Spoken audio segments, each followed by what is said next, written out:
So we're at the end of conference season now. How do you think it's gone overall for Labour? I think we can be very pleased. We know how big a task we've got in this parliament when you've had a very significant defeat as we had in 2019. But I think the Labour Party has sorted itself out in some important ways, particularly around some of the rule changes we needed to see and to tackle the legacy of anti-Semitism, which absolutely had to be dealt with. And I think we set out some territory on things like business rates, on climate investment, which is both radical, but it's credible too, and it will make a big difference. And I think comparing that to where the government are really head in the sand over the cost of living crisis and the challenge people face, yes, there's a long way to go, but it was a good conference season for us. It's funny you mentioned the government having its head in the sand, because I was at your conference and at the Conservative Party conference, and both of you seem to be operating in not so much a bubble as a sort of Eden Project dome, where the rest of the world, the fuel crisis seemed very, very far away indeed. And your party barely mentioned it that week. Do you think that was a mistake? Do you think Labour could have talked more about the petrol pump problems that were going on while you were in Brighton? No, I would honestly disagree with that. I would say the condition of the country, the conditions people face were central to everything that we were talking about. I mean, if you take, for instance, that universal credit cut in my department, a very significant cut for 6 million families, of course, that directly relates to the emergency crisis situation that many people face. I would say as well, I mean, I'm always, my experience as an MP has very much been that no matter what the problems of the government, if people don't believe we as a Labour Party are a sufficient alternative to that, if they don't think we're addressing things that they've told us that they are not happy with in the Labour Party, well, frankly, any short-term discontent with the government will only go so far. You've got to present yourselves and be a credible opposition. And of course, there were things that we needed to do which were part of that. But the cost of living crisis, the energy crisis, the problems with supermarkets, the cut to universal credit, inflation, the value for money the government's got from some of its spending, all of that is integral to our criticism of the government, but also how we want to do things differently. So I would say the core situation facing the country was central to what we were talking about. I think the message from the government was, frankly, you've never had it so good at Britons. And actually that just doesn't tally, I think, with people's real lived experience, both this week and in the broader term in terms of what's happening with their cost of living. So what's the next challenge for Keir Starmer as leader? If you think he passed the conference test, what's he got to do now? Well, I think we've got the basis of a really good, solid, exciting, but credible platform. And of course, we always recognise where you see discontent with the government, that's the first stage. Then people want to know, well, are you serious, Labour? Can we take your word and what you're saying? Will you deliver on what you are promising us? And I think we can do that. Obviously, there's a journey to do that. I think specifically around the crisis, what you have seen, frankly, is the government masquerading its own crisis as some sort of plan, a plan that they never mentioned just 2 weeks ago. We, of course, had to suspend the triple lock as a country because the government said wages weren't really rising alongside the data. Now they're trying to present that as their plan all along. Now we've got to get our alternative out to the people, which is, of course, to see the minimum wage rise, to remove the age differentials, to give people more security in the workplace, tackle things like fire and rehire. That's the real way we'll get living standards rising and getting a higher level of productivity in the country, not through whatever the government's trying to masquerade as its latest crisis as some sort of serious plan. But we know we've got to convince people. I think that's the next stage for us. We intend to continue doing that. But look, no one underestimates the scale of the challenge on the Labour side, but I do think we are heading in the right direction. Well, let's talk in more detail about the challenges on your particular patch on welfare. You said that Labour would reverse the scrapping of the £20 uplift to universal credit, which has just taken place.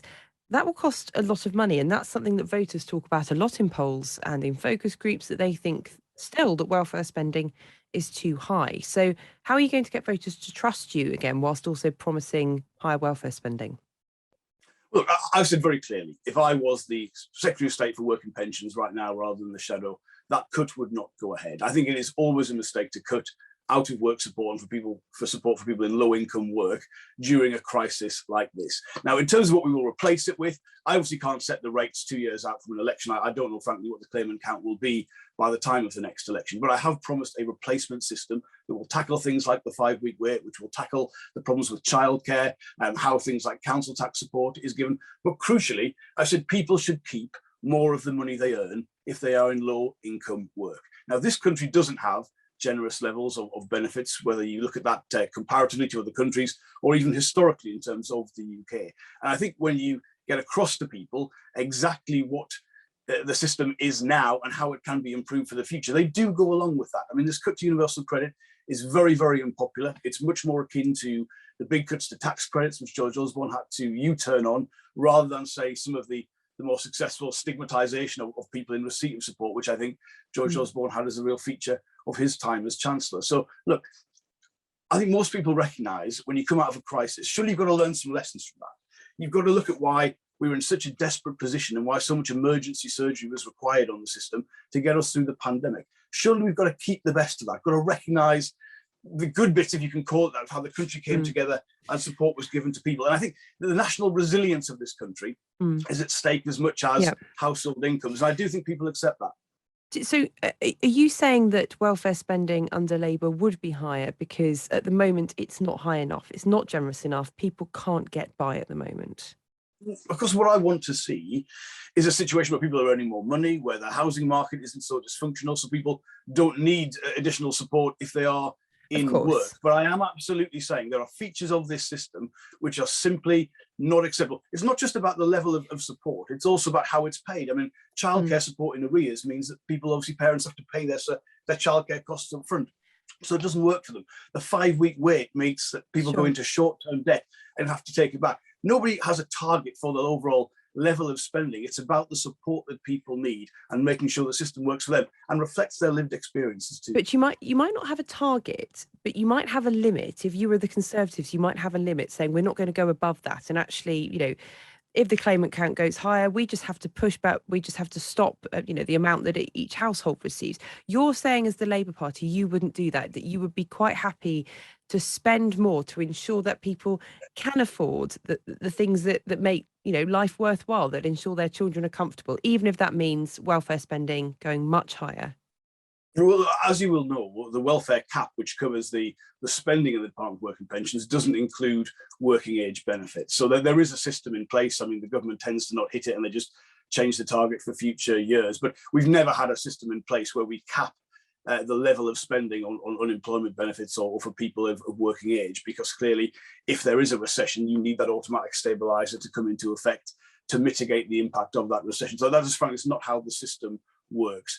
Crucially, we want people in higher paid jobs. We want terms and conditions driven up by what we call fair pay agreements, basically sector agreements covering terms and conditions and pay. And we want the housing market rectified so that people have access to housing rather than the very expensive system we've had to put in place to subsidise the changes in the housing market over the last few years. But it's about making sure, as a country, who is better placed to get through a crisis this winter? Is it individual households or the whole state standing behind that to try and get people through it? You will know as well that many times when we see the kind of austerity that we've had for 10 years in many departments, it just pushes cost into other statutory services, whether that's the NHS or the police force, and that doesn't work either. So you can't just set that, do you want to higher or lower? You've got to make sure people have the support they need to get through crises like this. That is what a social security system is for. You've been talking about the HGV driver shortage. How would you solve that? The government's issued temporary visas. What more would Labour do? Well, the crucial thing is there are billions of pounds already allocated for employment programmes under this government. You've got programmes like Kickstart, you've got programmes like Restart, something like £4 billion allocated to those. Why are they not addressing national priorities like the shortage of HGV drivers? We know this was always going to be a factor as the business model was changed as we left the European Union. Why has that not been addressed? So I think that money should be used to look at things like part funding HGV courses. I think we've got to use any land and facilities. We've got to increase the rate of people being able to sit the tests, whether that's military airfields or bases. Have an emergency plan to do that. For months and months, this government was touring the television studios talking about its £30 billion plan for jobs. Where is the outcome from that? How come the sectors that we knew were most affected have not in any way seen the investment and resources required to get us through the crisis? That's why I say very strongly, anyone who thinks this is a plan from the government, well, frankly, they'll believe anything. It's an insult to the British public to put this in that way. This is a crisis of complacency and incompetence that the government are now trying to masquerade as some sort of plan. And I think people will see through that. It is not the solution just to tweak immigration so that we return to a freer movement between Britain and the EU. No, I don't think it is. I think that was a major factor in the conversations we had in the referendum. I think it was a major driver of the result of the referendum. And I think there is now, because of the complacency of the government, an emergency situation that will need addressing for this winter. I mean, I've seen in the news this morning one supermarket even using the R word, rationing. I mean, this is an unprecedented situation. But no, the longer term has to be proper investment in skills, in opportunities, in making sure these sectors are attractive to people, because clearly that's a factor too.